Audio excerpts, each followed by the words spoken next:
Amém. Fernanda pode fazer essa primeira oração, nos dedicando ao Senhor para essa noite, para este culto.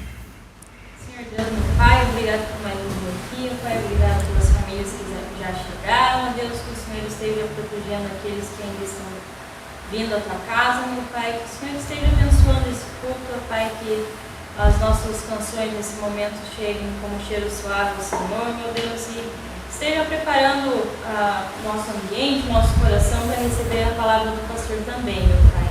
É isso que te pedimos agora, meu Deus. Amém. Amém, Jesus.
Bom é ter um Deus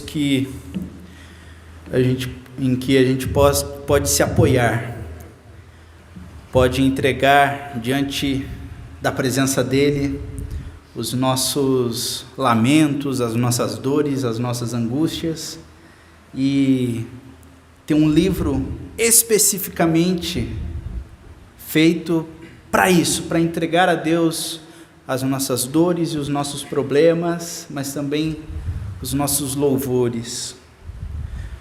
É um livro que trabalha com as emoções humanas, com ira, com a raiva, com a inveja, com o arrependimento, mas com o louvor, com a gratidão.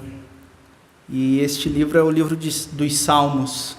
São canções compostas por Davi, por Salomão, Moisés, Asaf, homens que em períodos da sua história pessoal curvaram o coração diante de Deus e trouxeram as suas emoções e os seus sentimentos. Por vezes nós pensamos que o crente ele fica o tempo todo feliz e alegre porque ele tem a convicção de que foi salvo, de que está remido pelo sangue do Cordeiro, e devemos ter essa convicção, certamente. Mas não é a todo momento em que nós estamos bem. Não é a todo momento que a nossa cabeça está presente e pensando em como Deus é maravilhoso, mas nós temos angústias e problemas que nós trazemos diante do Senhor. O Salmo 73 é um dos salmos mais verdadeiros quanto ao sentimento de Asaf, quando ele tem inveja da prosperidade dos ímpios, quando ele tem inveja de como as coisas dão certo para aqueles que não seguem o Senhor. E por que isso acontece? O Senhor não é provedor? Por que os seus filhos padecem? Por que os seus filhos passam por necessidade? Mas daí ele tem a reflexão: mas fui até a presença do Senhor e vi o que os caminhos dos ímpios, até onde o caminho dos ímpios os levaram, entregando a sua confiança, apesar da sua inveja, apesar da sua angústia, entregue a Deus. Aos pés da cruz nós podemos chorar e entregar os nossos problemas, os nossos clamores diante de Jesus, porque Ele é misericordioso e dá graça. Glória a Deus por isso.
Yeah.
eu sei, Senhor, que Tu és soberano.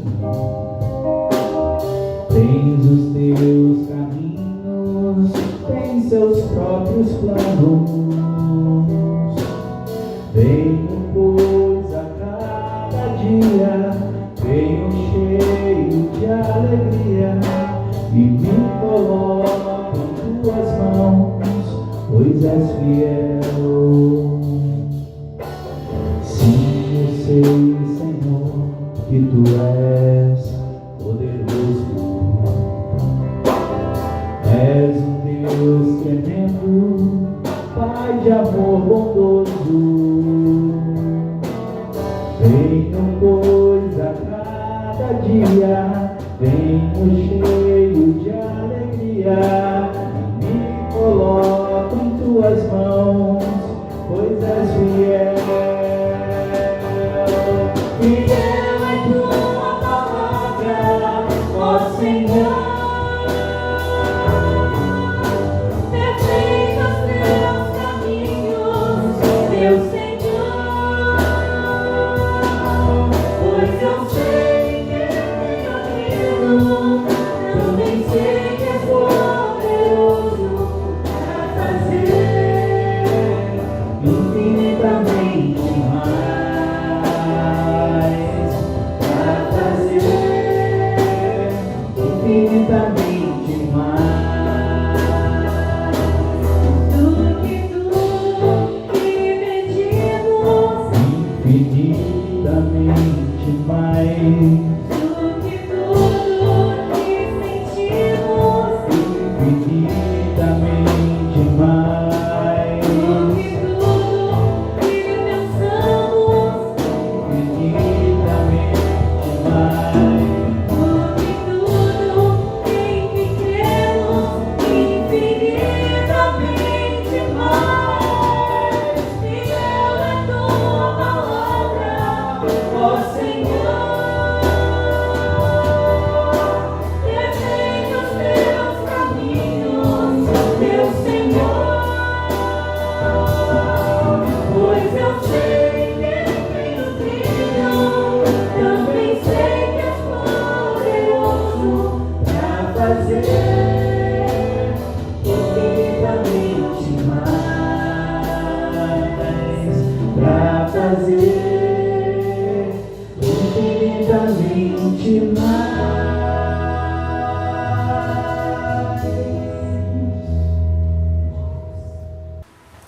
Nos preparando para a mensagem dessa noite, cantar e guardar esse dia tão esperado.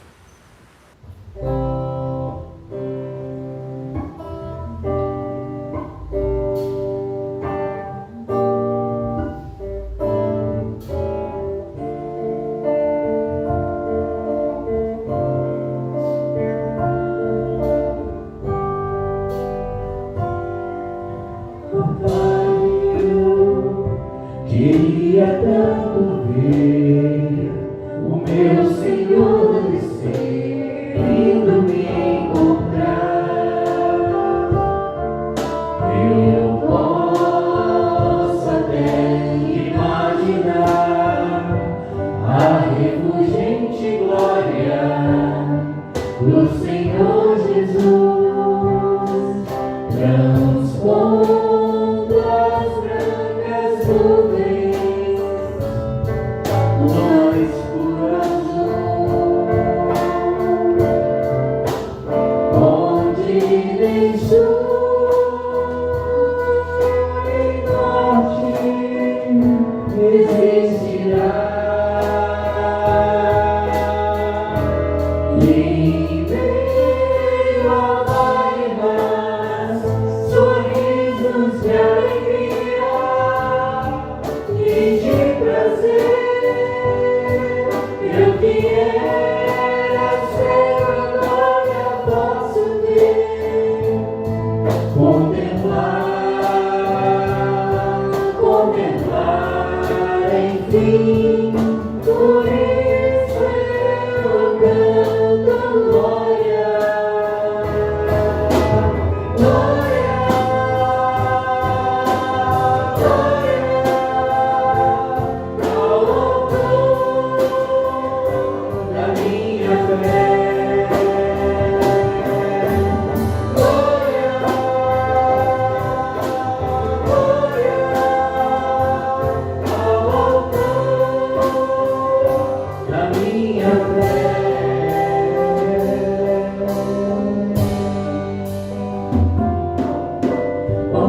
Perde muito quem não aproveita esses momentos de adoração, né? Músicas lindas com conteúdo bíblico. Eu fico ali meditando. Tem gente que acha que eu fico dormindo, né? Mas eu fecho os olhos, fico diante do Senhor e fico imaginando o dia que Jesus vier, rever amigos que um dia em Cristo foram feitos meus irmãos. Quanta gente nós vamos ver, né? Imagine a festa.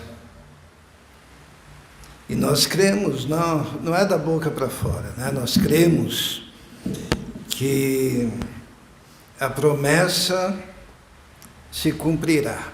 E como é bonito, né? Os sons, as vozes ungidas, os instrumentos, né? Vozes lindas, glorificando o Senhor nosso Deus. Quero convidar os irmãos que abram as suas Bíblias no Evangelho de Marcos, no capítulo 2. Evangelho de Marcos, capítulo 2, a partir do primeiro versículo. Segundo o Evangelho, né? Mateus, Marcos, Lucas, João. Então, segundo o Evangelho, Marcos, no capítulo 2. Vamos nos colocar em pé para a leitura da palavra do Senhor. Todos encontraram Marcos capítulo 2. Diz assim: E alguns dias depois entrou outra vez em Cafarnaum, e soube-se que estava em casa. E logo se ajuntaram tantos que nem ainda nos lugares junto à porta eles cabiam, e anunciava-lhes a palavra. E vieram ter com ele, conduzindo um paralítico trazido por 4. E não podendo aproximar-se dele por causa da multidão, descobriram o telhado onde estava, e fazendo um buraco, baixaram o leito em que jazia o paralítico.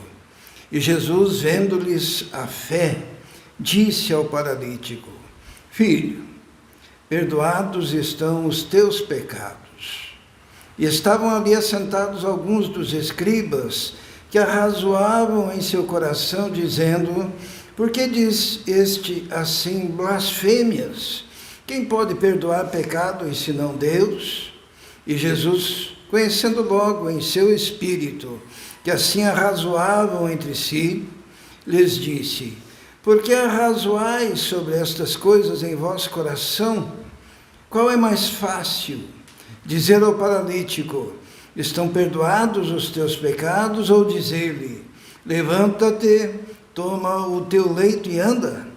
Ora, para que saibais que o Filho do Homem tem na terra poder para perdoar pecados, disse ao paralítico: A ti te digo, levanta-te, toma o teu leito e vai para a tua casa. E levantou-se, tomando logo o seu leito, saiu em presença de todos, de sorte que todos se admiraram e glorificaram a Deus, dizendo: Nunca tal vimos. Vamos orar. Senhor, pedimos agora a direção do Senhor, do Teu Espírito, diante da Tua Palavra, para que possamos ouvir tão somente a Tua voz. Nós te pedimos, em nome de Jesus. Amém. Os irmãos podem se assentar. Jesus estava na terra dele, né? Jesus morou em Cafarnaum, e o texto diz que alguns dias depois entrou outra vez em Cafarnaum e soube-se que estava em casa. E o que aconteceu? Sabendo que Jesus estava ali naquela casa, começou a chegar gente. Porque Jesus já tinha começado o seu ministério pregando, anunciando, curando. E o pessoal ouviu de Jesus e disse que era tão grande aquele ajuntamento naquela casa que nem junto à porta cabiam. E o que Jesus estava fazendo ali, né? Jesus estava pregando a palavra. A prioridade sempre é a pregação da palavra. Antes da cura, vem a pregação da palavra, né? A gente sabe essa história, todos conhecem, que trouxeram um paralítico, 4 homens trouxeram um paralítico para chegar à presença de Jesus, né? Mas Jesus ali, ele não estava curando tão somente, ele estava pregando, anunciando, transmitindo a palavra naquele lugar. E hoje vamos conversar um pouquinho sobre o que podemos aprender dessa história que acabamos de ler, né? A primeira coisa que aprendemos é que havia um homem ali, paralítico. Tinha um homem que tinha a sua vida travada. Imagine ser paralítico naquela época da história. A sua vida estava travada. Não era só uma questão de mobilidade, mas uma questão de projetos. Era uma questão de não ter muita perspectiva em nenhum aspecto. Porque nós sabemos que os doentes daquela época, os paralíticos, os cegos, os aleijados, os leprosos, os surdos, tinha-se a ideia no meio daquele povo que era porque pecaram, porque houve alguma maldição sobre a vida deles. E aquele homem então não tinha perspectiva diante da sociedade. Mesmo na sua condição paralisada, ele recebia também censura pela sua própria condição. Era um homem paralisado na vida. Seus caminhos estavam totalmente bloqueados, né? Nós podemos fazer uma aplicação aqui, né? Muitas vezes a vida da gente parece que está também paralisada, né? Os nossos sonhos, as nossas expectativas em relação ao futuro, parece que a coisa não anda, né? Parece que não tem um caminho para a gente seguir, um caminho de desenvolvimento, de progresso, né? E o que este homem mais precisava era de um caminho para a sua vida, era a desobstrução daquela condição que o impedia de progredir, de se desenvolver. E hoje a gente vê muita gente assim, né? Às vezes a igreja parece que não anda, né? Ou as famílias parece que não se desenvolvem. Parece que estamos o tempo todo numa maca, sem o progresso. Às vezes olhamos, né, para os nossos filhos, netos, para os nossos vizinhos, para o Brasil como sociedade, parece que não anda. É uma paralisia de propósitos, né? Paralisia de vida. E essa história nos mostra como nós podemos vencer esta condição de paralisia, de falta de progresso, de aleijamento. Muitas vezes parece que é um aleijamento moral, social, financeiro, nos relacionamentos que não andam, nos sonhos. A gente consegue aprender algo aqui.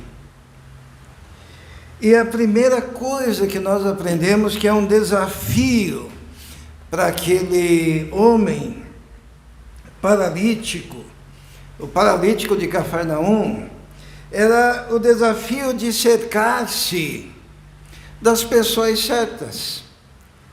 Será que aquele homem cercou-se das pessoas certas? Sim ou não? Já pensou se os amigos dele fossem aqueles amigos que, no lugar de incentivá-lo e dizer: olha, Jesus está lá naquela casa, e nós vamos levá-lo até aquela casa, e algo de bom vai acontecer. O nosso esforço em levá-lo será um esforço que valerá a pena. Se ele não tivesse amigos assim, mas se ele tivesse aqueles amigos que colocam para baixo, né? Sabe, tem coisas, irmãos, que nós não conseguimos fazer sozinhos. Por isso que existe igreja, né? Igreja é a comunhão do corpo de Cristo. Igreja é o povo de Deus reunido. Igreja é um ajudando o outro. É um abençoando o outro. É uma equipe. Por isso é corpo. E na vida da gente, imagine um casal, né? Nós temos aqui os jovens que estão pensando em se casar, e por isso que existe um desafio de cercar-se das pessoas certas, porque um casamento errado em que um dos cônjuges é crítico, negativista, acha que tudo vai dar errado, acha que nada prosperará, aquele que se conforma com uma condição de aleijamento, né? Porque existem pessoas que são especialistas em ficar alisando a deficiência do outro, a doença do outro, né? Não, calma, a vida é assim mesmo, não se preocupe, no final tudo vai dar certo. E daí começa a enfeitar a maca do aleijado, começa a colocar esparadrapo na maca, começa a passar um paninho na maca, mas em nenhum momento diz: olha, hoje você está desempregado, mas amanhã você vai estar bem. Hoje você está ganhando pouco, mas amanhã você vai ganhar melhor. Hoje você tem um empreendimento que não deu certo, mas amanhã vai dar certo. Deus vai abençoar. Um dos grandes desafios nossos é nos cercarmos das pessoas certas. Na igreja também, né? Quem que dá luz? É o pastor ou são as ovelhas? O que os irmãos acham?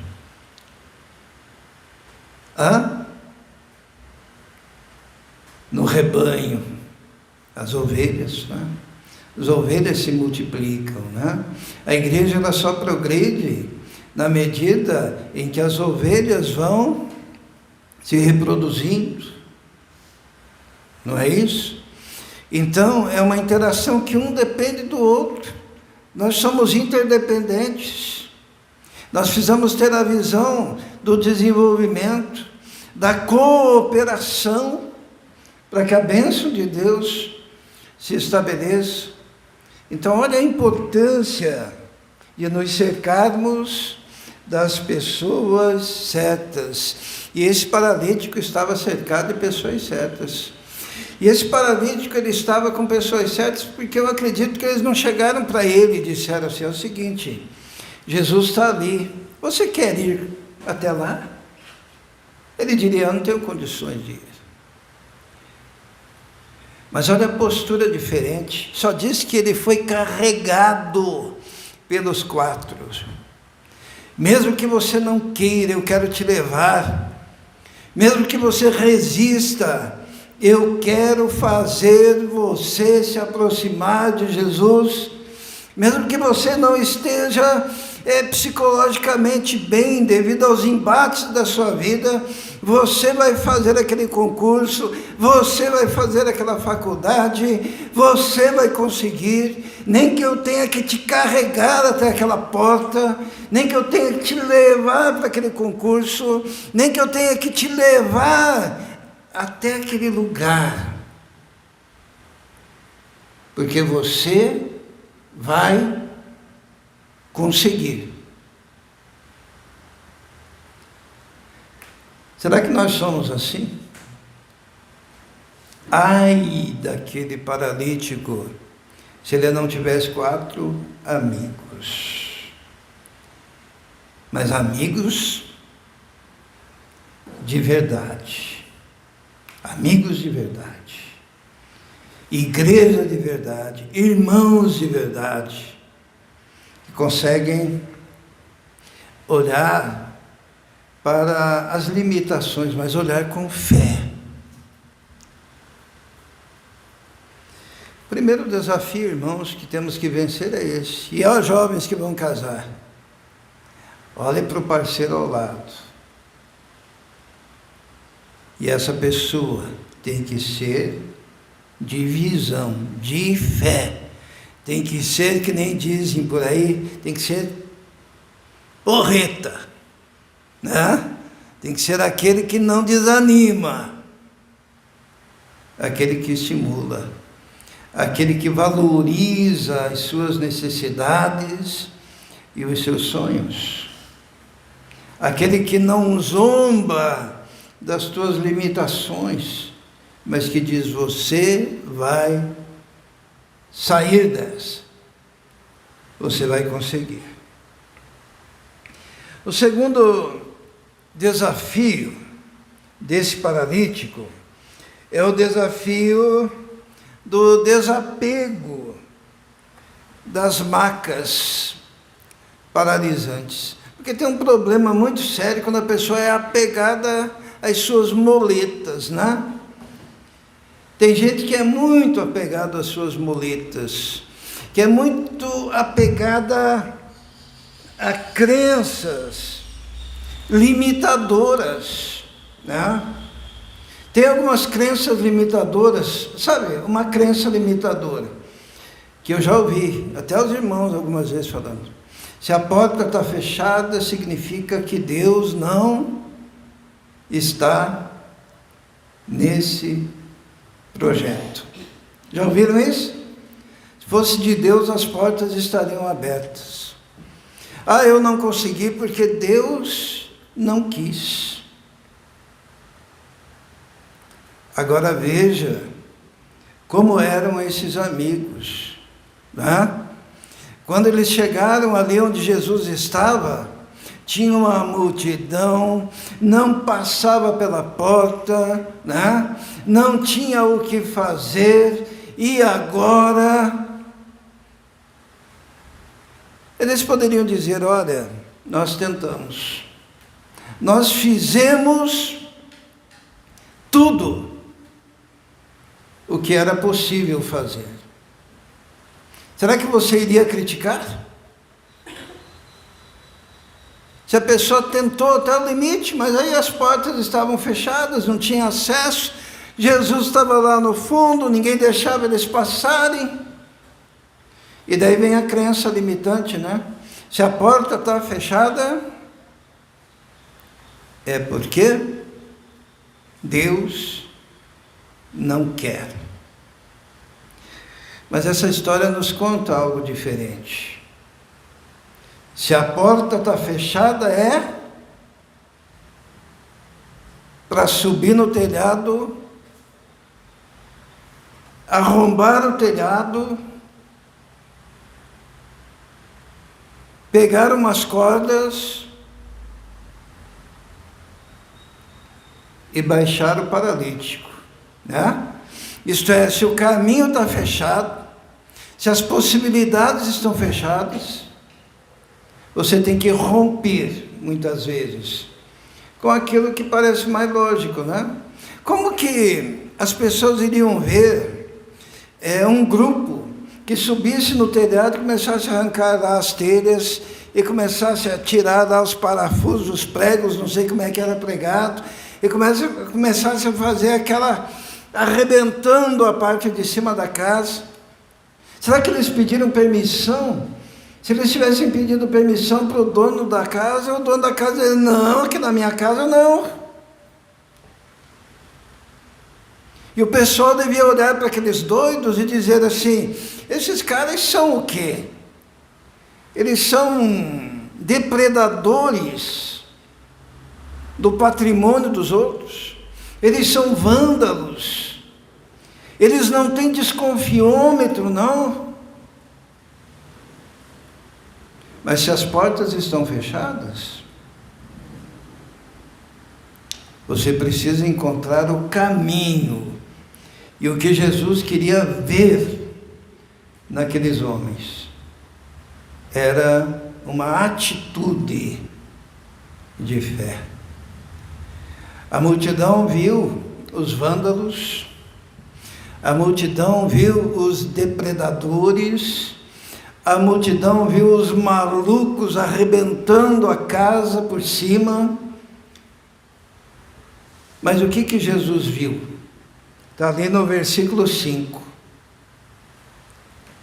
E Jesus, vendo-lhes a fé. Então, estão entendendo a diferença? O que parecia uma maluquice, que todo mundo enxergava errado, Jesus enxergava como fé. Porque tem um tipo de fé que é só conversa fiada.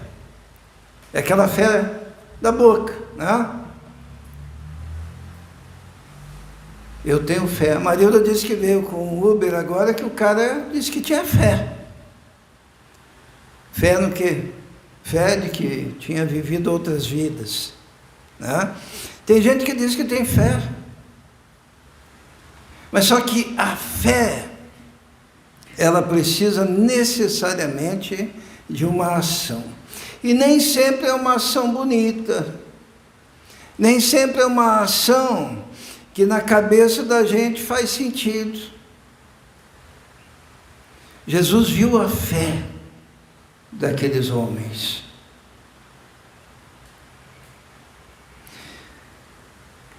É o desafio de vencer quando as portas parecem fechadas.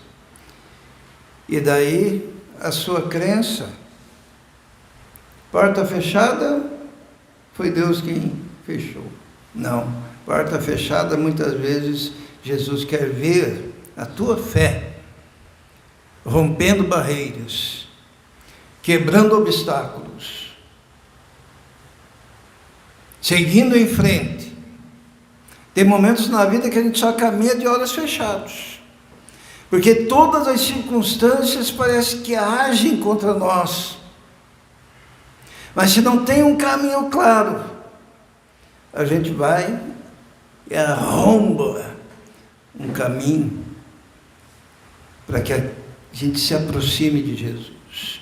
Aqueles 4 amigos jamais iriam embora sabendo que Jesus estava ali, levando aquele paralítico de volta do mesmo jeito que eles tiraram de casa.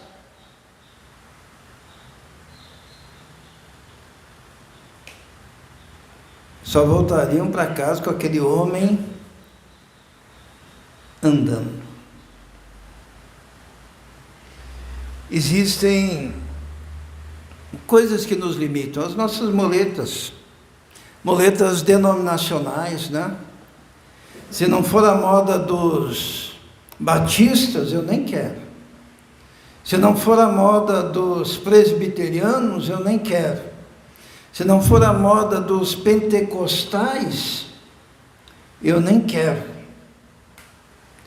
Mas Jesus, Ele quer que você faça também algo novo, que implique na sua relação com Ele. A palavra de Deus diz que, diante daquela multidão, eles foram por outro caminho.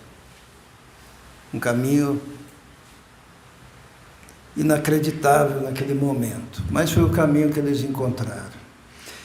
Outra coisa que nós aprendemos e que ele teve que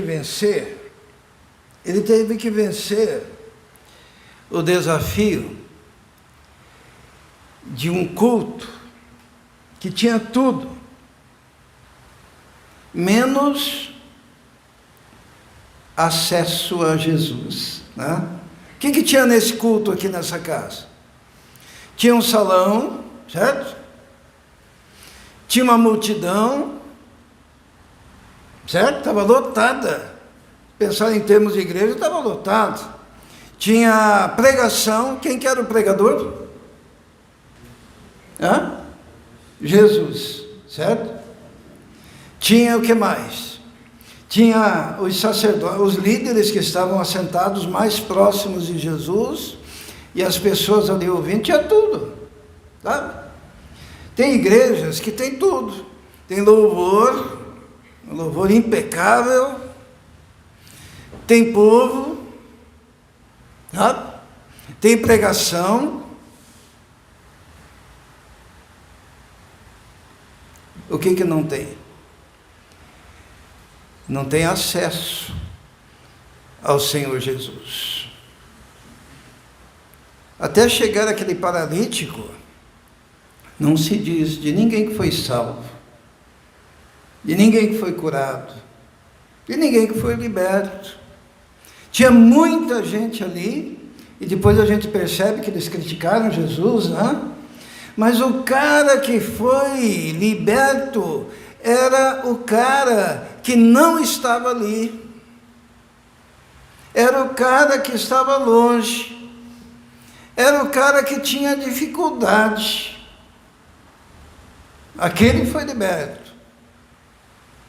Mas quem estava ali, será que faltava, né?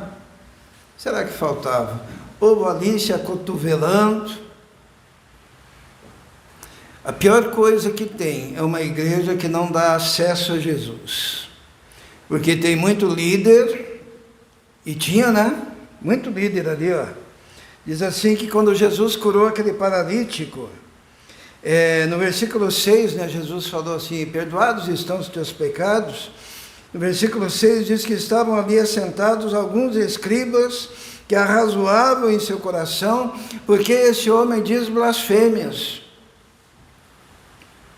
Tem gente que está na igreja, mas não está nem aí para Jesus, não está nem aí para a palavra, não está nem aí para os louvores, não está nem aí para os perdidos, porque a igreja para essa pessoa é lugar onde ela tem que ser o astro. Suas convicções é que são importantes. Às vezes, quando eu, como pregador, sou desprezado, eu me lembro de Jesus, como ele foi desprezado, como agora, ele tinha acabado de pregar, ele tinha acabado de olhar uma pessoa e ver naquela pessoa o que aquela pessoa realmente precisava. Porque o paralítico ele foi levado pelos quatro à presença de Jesus, mas a última coisa que aquele paralítico precisava, sabe o que era? Era cura. Jesus olha para o paralítico, e todo mundo devia pensar assim, agora que Jesus vai falar, levanta e anda.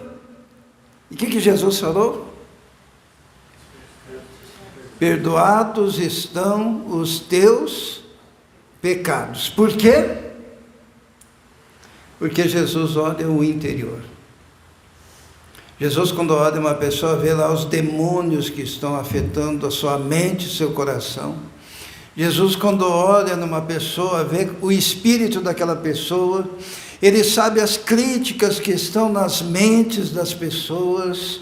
Jesus conhece o sentimento que está no coração da pessoa. Jesus sabe a perturbação que a pessoa está, porque ela não consegue ficar em paz no ambiente onde o Espírito Santo está falando.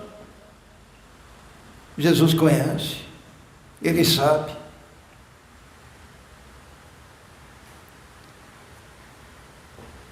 E a pessoa vem, muitas vezes, pensando na sua paralisia, e Jesus está pensando no seu coração, no seu pecado. Porque que adianta o homem estar totalmente curado, se o coração dele não estiver curado, perdoado, liberto, transformado pelo poder do nosso Senhor e Salvador Jesus Cristo. E isso, muitas vezes, é um obstáculo, né? Quem que estava como obstáculo para que aquele homem chegasse a Jesus? Quem? A multidão. O povo reunido era o obstáculo para que as pessoas viessem a Jesus. Eu peço a Deus que eu nunca seja um obstáculo para que as pessoas conheçam Jesus verdadeiro. Eu peço a Deus que a estrutura da igreja nunca seja um obstáculo para que as pessoas venham para conhecer Jesus. Sabe, quando eu trabalhei na Receita Federal, tinha uma porta enorme de vidro fumê, escrito em cima, Delegacia da Receita Federal. Quem vinha lá, saía do elevador, olhava aquela porta, aquela parede imponente, vidro grosso, fumê, com aquelas letras bonitas. E eu lá do lado de dentro olhava, porque a gente conseguia enxergar, né, para fora, mas ninguém conseguia enxergar para dentro.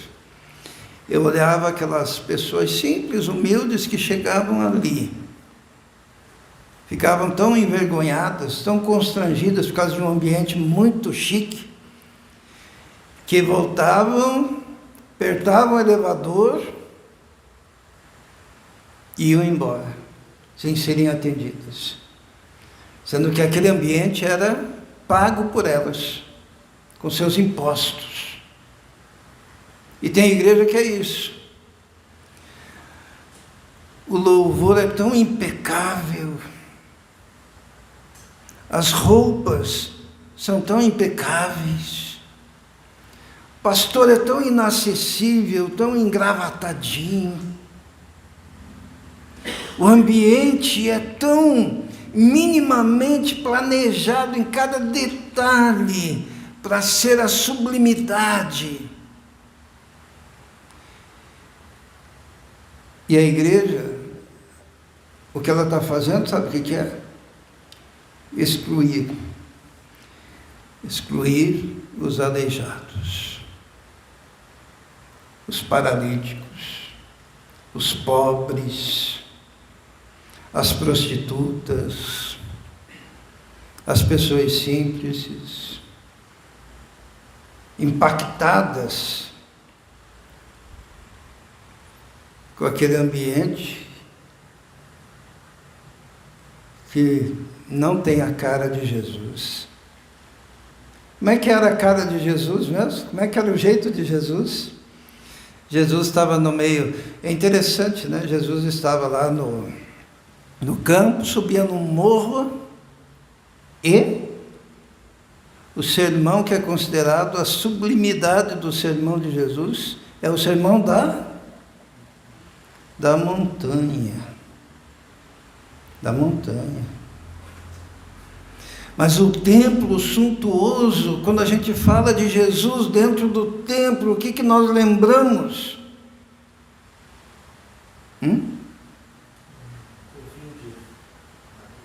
Covil de ladrões e salteadores, Jesus com azorraga de cordéis, derrubando as mesas dos cambistas. O que é cambista? É o que lida com dinheiro. E Jesus andando por aquelas estradas empoeiradas, falando a língua do povo. Eis que o semeador saiu a semear. Está vendo aquela velhinha? Ela deu a sua oferta, maior do que todos esses ricos, porque ela deu a única coisa que ela tinha e que era todo o seu sustento. Jesus exaltava a velhinha, a viúva. Joaquim Jeremias, o Israel, estava lendo esses dias, né, que é um teólogo. Ele fez uma Ele pegou o texto que nós temos aqui, ó, das palavras de Jesus, que vem do grego, e ele fez uma reversão e traduziu voltando para o aramaico, que era a língua de Jesus. E ele descobriu a forma como Jesus falava, poeticamente, com paralelismos, uma forma que tocava o coração das pessoas mais simples, uma mensagem poética.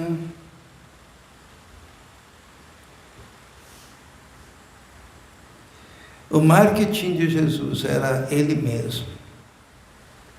E o marketing da igreja hoje é Jesus sendo apresentado na sua simplicidade e no seu poder. Então, muitas vezes o que impede o povo de vir é o povo que está dentro. E nós devemos ser que nem os 4 lá, né? O que os 4 fazem? Quebram as barreiras, quebram os obstáculos, não são assim muito ortodoxos no comportamento, arrebentam os telhados, descem o cara em cordas numa maca, porque o importante é que a pessoa chegue aos pés do Senhor Jesus. Sabe, lá no céu nós vamos ter uma grande surpresa. Porque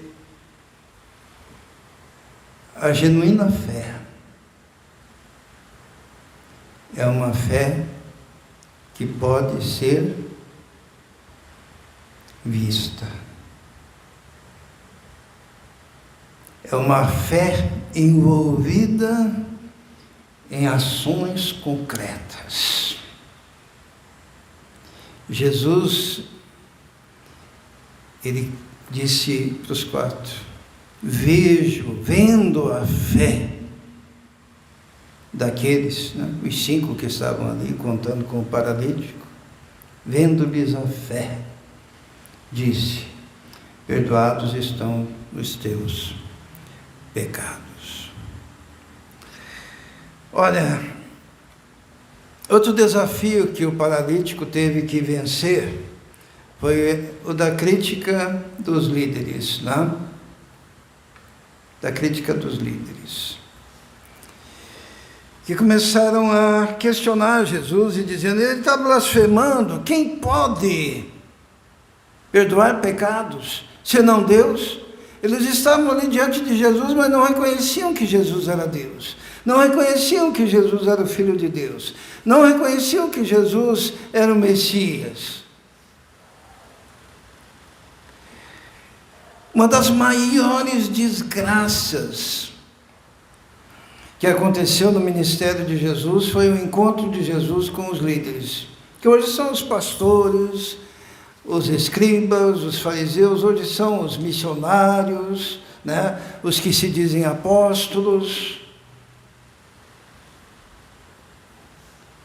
Quando Jesus veio, ele dizia, ai de vós escribas e fariseus e hipócritas. Por quê? Porque vocês fazem viagens longas para conseguir um prosélito. E eu quero dizer aos irmãos que o papel da igreja não é conseguir prosélitos. Porque se a gente quiser prosélito, a gente oferece cesta básica, a gente oferece um show, a gente oferece uma experiência cultica maravilhosa. Se a gente quiser um prosélito, a gente oferece promessas vãs. Jesus diz, vocês viajam muito, vocês fazem muitas coisas para conseguir um prosélito. E depois que esse cara se torna prosélito, ele se torna 2 vezes mais filho do inferno do que antes. Sabe por quê? O nosso papel não é conseguir prosélitos. O nosso papel é levar o Evangelho, e pessoas serem perdoadas dos seus pecados, transformadas pelo encontro com Jesus, tá? A multidão da igreja de prosélitos vão tudo para o inferno. E o pastor vai caminhando na frente ainda, como o primeirão. Mas o povo de Deus é povo perdoado, povo liberto, povo cheio do Espírito Santo, povo que manifesta os dons espirituais, povo que manifesta o fruto do Espírito, amor, alegria, paz, longanimidade, benignidade, bondade, mansidão, temperança. Contra essas coisas não há lei, diz a palavra de Deus. É mudança, é conversão.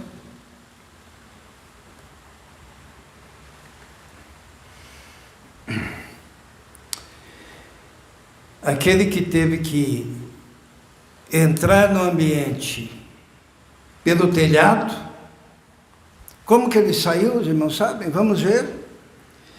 Olha o que diz o versículo 8. E Jesus, conhecendo logo em seu espírito que assim arrazoavam entre si, lhes disse: por que arrazoais sobre essas coisas em vosso coração? Qual é mais fácil? Dizer ao paralítico: estão perdoados os teus pecados, ou dizer-lhe: levanta-te, toma o teu leito e anda? Para que saibais que o Filho do Homem tem na terra poder para perdoar pecados. Disse ao paralítico: a ti te digo, levanta-te, toma o teu leito e vai para a tua casa. Jesus, primeiro ele fez o principal, perdão dos pecados. E depois ele olha para aquele povo e diz assim: para que vocês saibam que eu tenho poder para perdoar pecados. Ele disse ao paralítico: levanta-te e anda. E disse ao paralítico o quê? Pega o teu leito e vai para a tua casa. É o lugar onde as pessoas mais viram aquele homem sofrer, o lugar onde as pessoas viram aquele homem chorar, lugar onde viram aquele homem ficar deprimido, lugar onde viram aquele homem ficar angustiado. Jesus disse: olha, é lá que você tem que ir, para que todos vejam que você foi transformado, que a sua vida mudou. E pega o teu leito.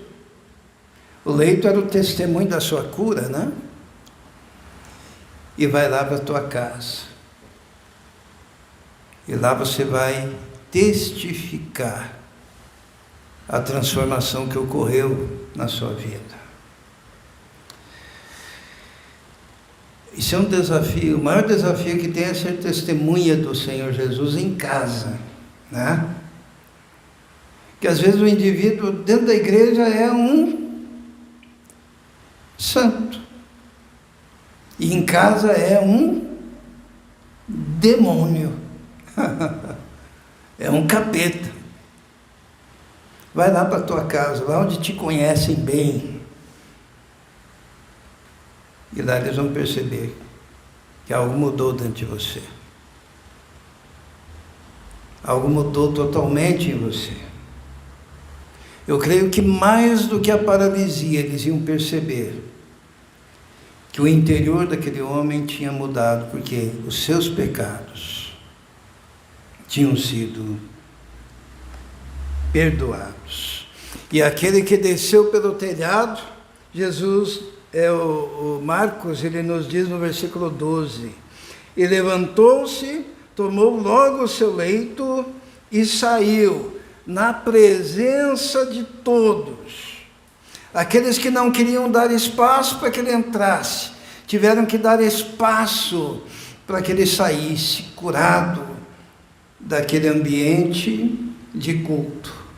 De sorte que todos se admiraram e glorificaram a Deus, dizendo: nunca vimos tal coisa. Os irmãos estão percebendo? O verdadeiro encontro com Jesus, ele transforma e causa admiração nas pessoas.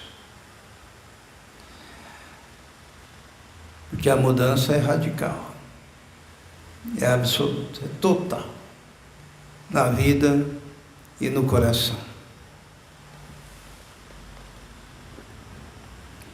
Aquele paralítico teve que desfilar no meio da multidão, dando testemunho do poder do Senhor Jesus. Feche seus olhos neste momento. Será que a tua fé pode ser vista? A Bíblia diz que, lá em Tiago, que a fé sem obras é inoperante, é morta. A Bíblia diz assim, lá em Tiago também: você crê em Deus, fazes bem. O demônio também crê, só que o demônio estremece. Isso é, quando a gente está na presença de Deus, a gente tem que ser com temor e tremor e reverência, sabendo que aquele lugar é santo, santo, santo. Tiago diz: olha, os demônios são melhores do que você, porque eles estremecem você.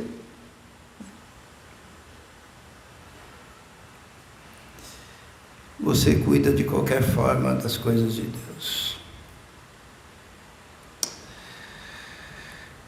Queria te convidar a uma reflexão sobre o seu relacionamento com Deus, Não é relacionamento com a igreja. A igreja vai pegar fogo no final, vai acabar tudo, o prédio não vai mais existir, a estrutura não vai mais existir, vai cair tudo por terra. Aquilo que é construído por homens não vai ficar, não vai permanecer, não vai para o céu. A única coisa é a verdade de Jesus, que dura para sempre. Você tem a sua vida transformada dessa forma? Se não tem, você deve entregar a sua vida ao Senhor Jesus.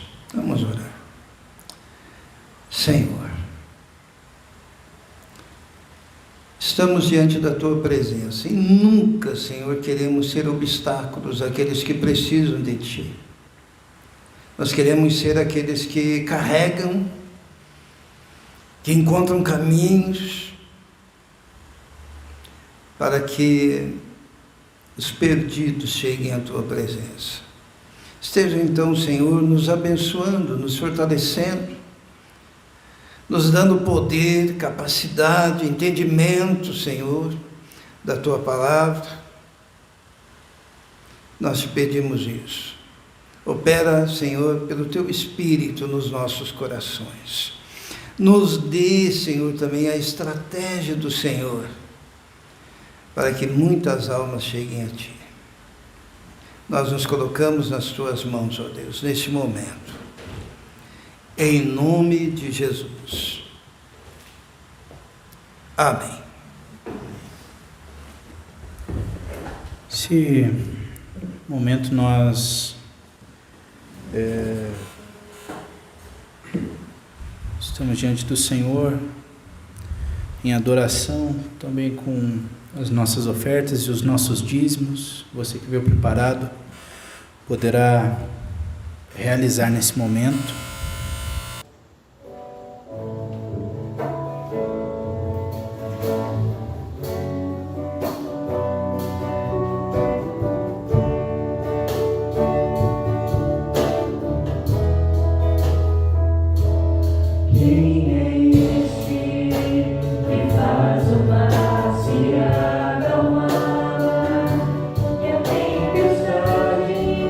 Obedece a sua voz.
Convido os irmãos a se colocarem em pé. Vamos orar então. Senhor, quero colocar a vida da Vitória, da Rebeca, diante da Tua presença, agradecendo pela vida, Senhor, delas. Obrigado pela firmeza e fidelidade que elas têm diante de Ti. Obrigado porque sabemos que desde o ventre materno o Senhor as conheceu, cuidou, protegeu e está fazendo isso e ainda fará, abrindo, Senhor, todos os caminhos e as oportunidades que o Senhor tem para elas. Abençoa, Senhor, nós te pedimos isso. Te agradecemos por mais este ano, Senhor, de vida que o Senhor tem concedido. Peço também pela igreja a proteção, Senhor, durante essa semana, proteção dos perigos, ó Deus, os perigos urbanos, proteção, ó Deus, da saúde. Dê capacidade e força para o estudo, para o trabalho. Abra as portas, ó Deus. Quebra as barreiras, Senhor. Dê discernimento e entendimento em cada circunstância. Nós te pedimos isso. Proteja a casa de cada um. Que a graça do Senhor esteja sobre o seu povo. É o que nós te pedimos. E que a graça do nosso Senhor e Salvador Jesus Cristo, o amor de Deus, o Pai, e a comunhão do Espírito Santo esteja com todos vós agora e para todos sempre. Amém. Dê um abraço no seu irmão e que Deus abençoe.